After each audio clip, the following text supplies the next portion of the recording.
This is the most dangerous kid in the entire world, part 2. Raquel opened up the oven and saw her 19-month-old baby with burns all over her body. The child wasn't moving or breathing at all. They called the ambulance, but it was already too late. They lost their child. There were no charges against the 3-year-old, but the parents got child endangerment and they actually got their kid taken away by foster care. The worst part about this is their grandmother actually lived in the same apartment building and could have been avoided if she just would have babysat them.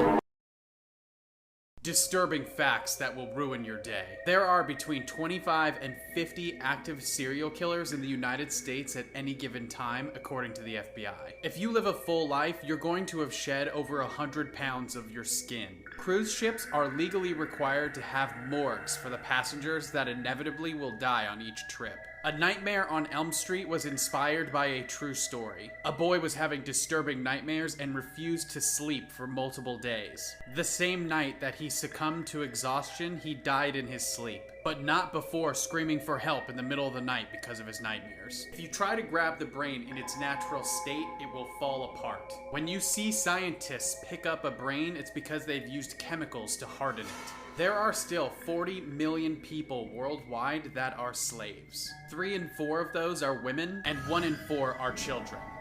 Follow for more. This is why you should always lock your doors. A junior in high school was home alone working on a paper while his parents were out to dinner. All night he sits with his back to his door, sitting at his desk with his noise-canceling headphones on. Around 11 o'clock he takes his headphones off at the same time his parents are returning to the house, and he hears his mom from downstairs yell, "Hey Adrian, what happened?" Confused, he runs downstairs and sees right away what she's looking at, muddy footprints all over the rug. He tells her, "I didn't leave my desk."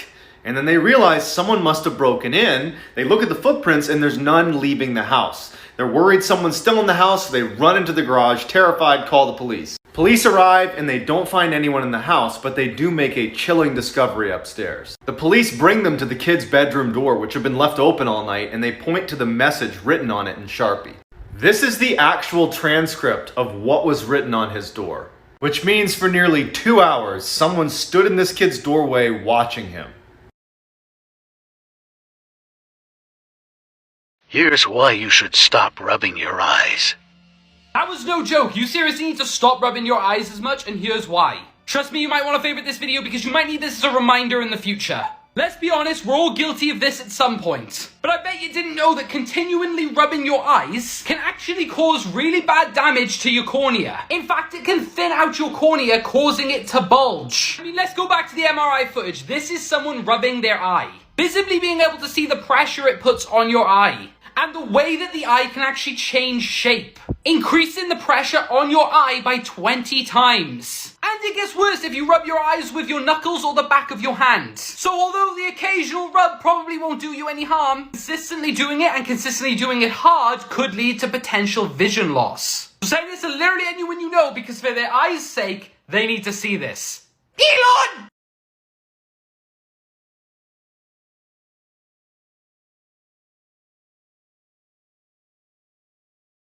The two brothers who took their parents' lives 35 years ago may now have an opportunity to be released this year. In 1989, Eric and Lyle Menendez took their parents' lives, Jose and Kitty Menendez, inside their home in Beverly Hills. The brothers were convicted of first-degree murder and were given life sentences without the possibility of parole. But the thing that has a lot of people questioning whether this was fair or not is the amount of evidence they have against their father showing that he essayed them growing up. Their father, who was an executive in the entertainment industry, had a lot of power, and Eric and Lyle were terrified of him. They were essayed by their father from a very young age until they were teenagers, and they even told their mother, but nothing was ever done. After taking their parents' lives out of fear, new evidence was revealed that their father also drugged and Ard, a 13-year-old boy named Roy Rosello, who was part of a popular Puerto Rican singing group called Menudo at the time. What I find so surprising about this is the amount of support Eric and Lyle have received from family members on both sides who truly believe them and are calling for justice. But on the other hand, there seems to be a conflict of interest. An attorney named Kathy Cady was just appointed to be the new director of the Bureau of Victim Services, which makes no sense because she's also the lawyer for the only family member of the Menendez brothers who strongly believes that Eric Eric and Lyle should stay in prison for the rest of their lives. Many people believe that the brothers were not given a fair chance during their trial and deserve to be resentenced, which could now potentially happen at a hearing on March 20th. If you guys want to support Eric and Lyle's resentencing, you can share this post with the hashtag Justice for Eric and Lyle or email the DA through the website's form and tell them you support resentencing.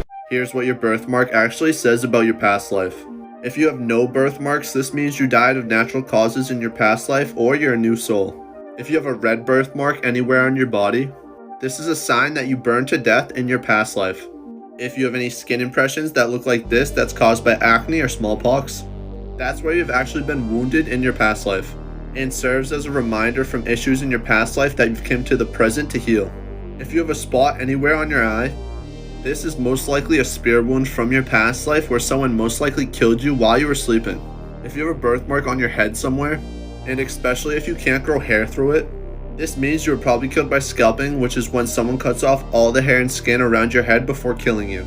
And if you have a birthmark like this with a dark center and a light ring around it, it's a sign that you were hit with a poison arrow in your past life.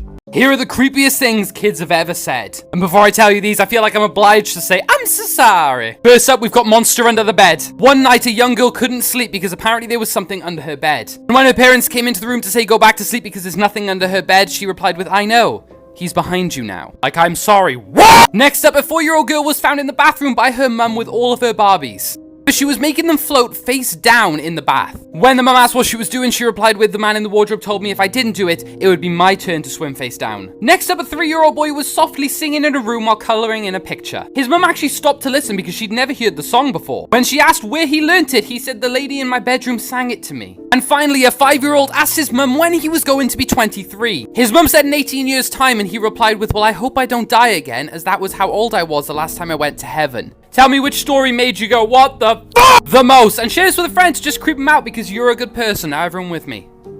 A case that makes me sick. The murder of Kenneth White. These 5 teenagers was throwing rocks from an overpass.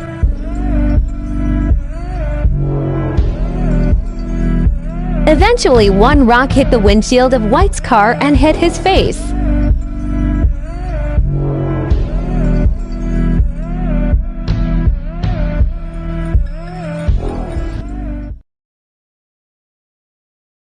You should never swim in any of these places. Number 1, the River Ganges in India. Thousands of people swim here every year, but it's one of the most polluted places on the planet. It has over 3,000 times the amount of unsafe chemicals. And to make matters worse, bodies are even dumped in the river. Number 2, Lake Berissa in California. The reason you should never swim here is because there is a massive spillway inside the lake. This is to make sure the water doesn't rise too high. People and animals have been swept into this spillway, making it a very dangerous place. Number 3, Lake Karach in Russia. Its amazing blue color attracts many tourists. But what they don't realize is that it's the most polluted lake on the planet. When the Soviet Union were making nukes, they dumped all their nuclear wastes into this lake. If you ever swam in this lake, you'd only be alive for about 30 minutes. Number 4, the boiling lake in Dominica. Underneath this boiling lake is red magma, and the lake's water is at 100 degrees Celsius. Sophomore?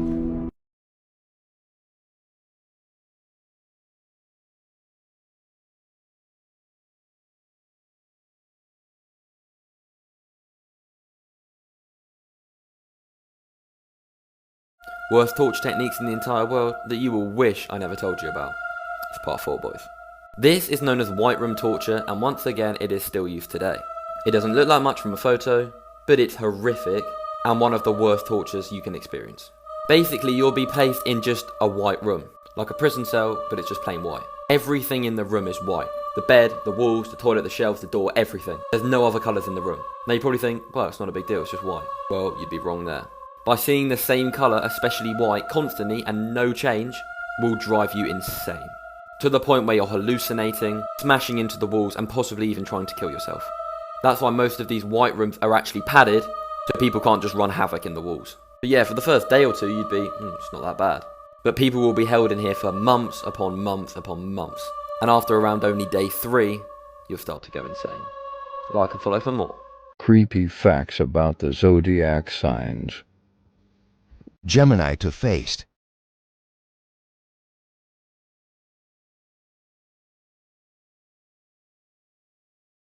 Taurus, stalkers.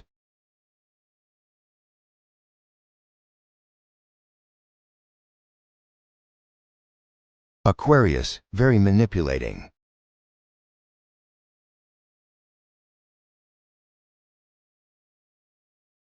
Leo. Good liars.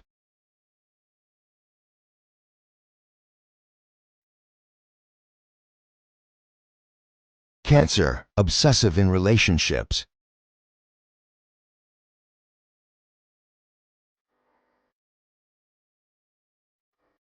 Libra knows how to ruin your day in every way.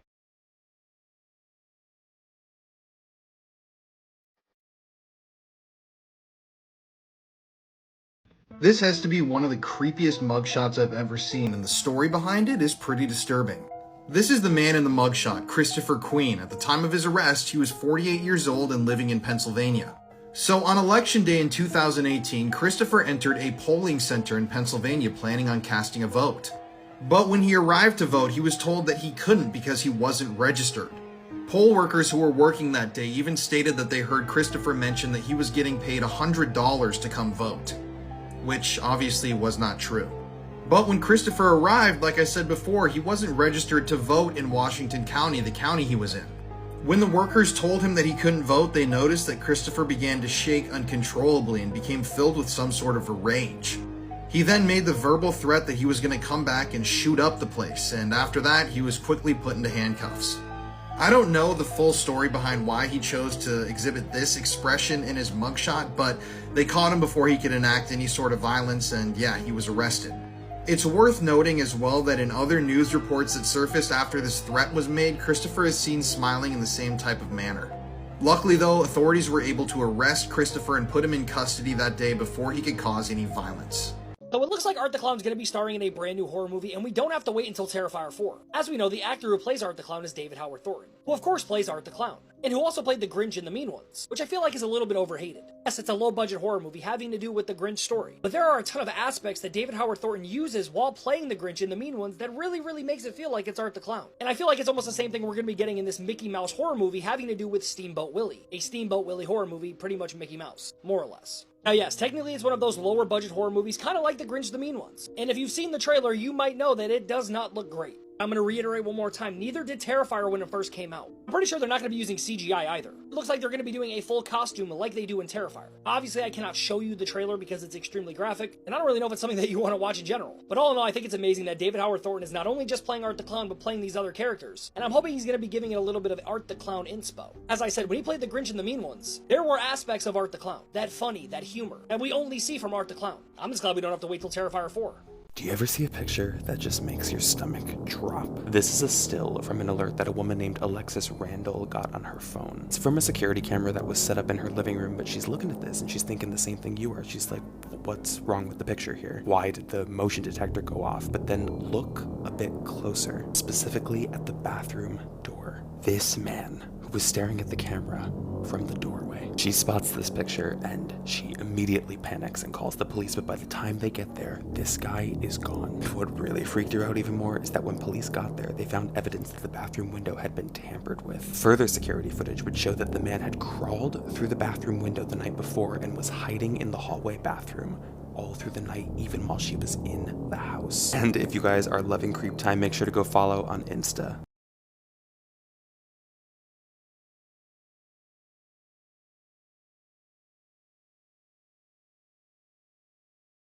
Here are the most terrifying mythical beasts from around the world. First up, the Wendigo. The Wendigo is described as a gigantic creature which is a near-perfect hunter and can control the weather through the use of dark magic.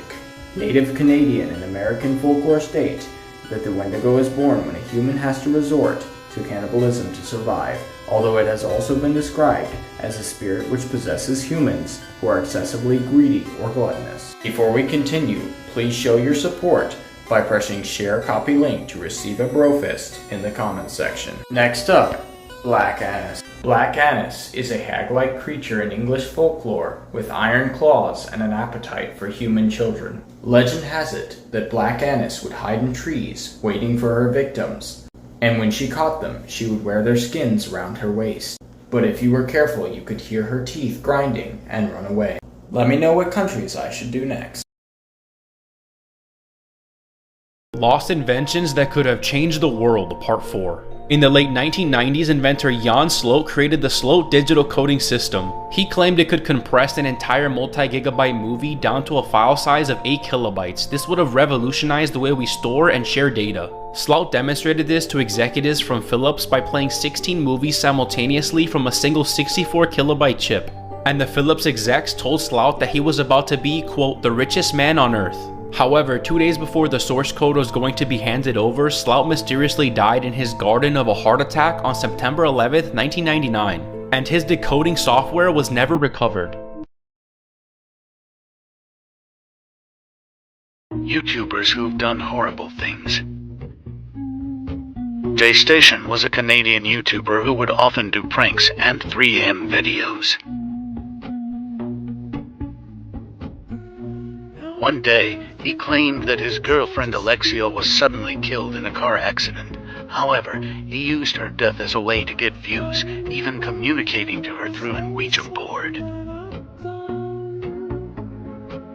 Alexia was revealed to be alive, and once the truth came out, she later revealed how mentally abusive he was. This would later lead to his channel being demonetized.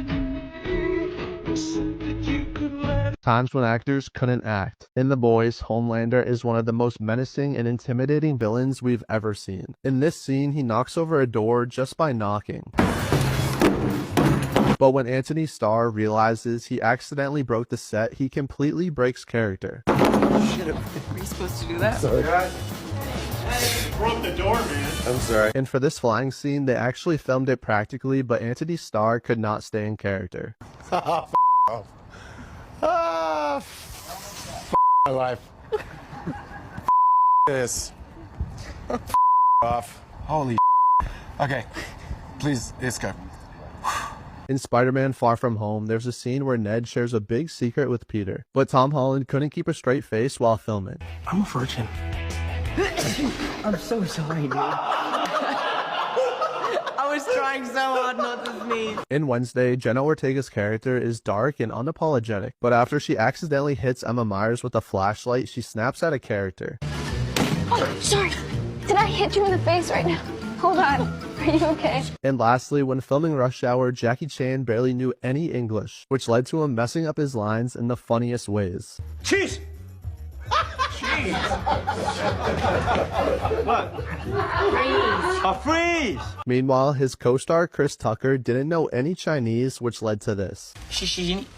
Ni shishi. Shishi.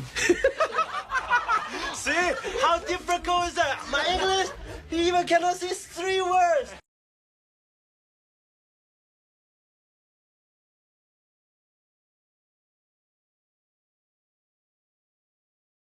Guess who's back again to traumatize y'all with more creepy stuff? Me! So this is a gigantic, breathing animatronic that is in Shanghai, China, and it's of Confucius, the Chinese teacher. It is absolutely massive. Look how big it is in comparison to that dude right there. And it is in a pool of water that it's only like a foot deep, but it's still terrifying. Look at this. Like, its beard is in the water. That's creepy. Bro is like hyper realistic. Like, that looks like real skin. That is so freaking uncanny. And apparently his chest moves like very, very subtly, so it looks like he's breathing. No. This picture alone heebies my jeebies beyond absolute belief. Imagine that you work in this museum at night and like your job is to go put out the lights in this area of the museum, and you're this guy and you have to put off the lights and turn off the animatronic for the night, and that thing is in the dark just staring at you. Nope. Love his eyebrows though. Like, for real, his eyebrows look amazing. He's not at the museum anymore. In the video that I watched about him, he actually is put in a warehouse somewhere. So this gigantic monstrosity is just chilling in a dark warehouse somewhere right now on this planet. How do you feel about this one? Does this freak you out? Would you be able to look at it or get anywhere close to it? Would you get in that water? Me? No. Here are 3 real ways you can survive encountering a Gashadokuro. According to Japanese mythology, the Gashadokuro is a massive skeletal being, known for its unending desire to consume human blood. The first rule you'll need to follow if you suspect there's a Gashadokuro in your area is to always keep your ears open for anything that sounds unfamiliar. Despite its size, the Gashadokuro is known to be able to stalk its prey almost silently, but if you listen carefully, there's a chance you'll hear its bones chattering in the wind, giving you time to flee. Secondly, it's recommended you don't travel alone if you live in a rural area, as the Gashadokuro prefers to hunt people who are by themselves to avoid drawing attention to itself. Finally, it's recommended that you avoid old battlefields or areas where there is an abundance of improperly buried individuals, as these are the conditions necessary to spawn a Gashadokuro. Tag a friend if you're watching this alone, and follow for more. The Craziest Human Experiments, Part 6. The Gruesome Beheading Experiments. Throughout the 19th and 20th century, French doctors investigated whether freshly executed victims stayed alive moments after their death. One notable case was that of Charlotte Corday, who was publicly executed in 1793. According to reports at the time, her severed head was lifted up by the executioner and slapped across the face. And to the shock of the crowd, the victim's face apparently blushed and appeared angry. Another famous case in 1905 where a man shouted at a severed head and it apparently responded back. Their main goal was to find out how long a human head remained conscious after death. This is why you never paddleboard out in the ocean.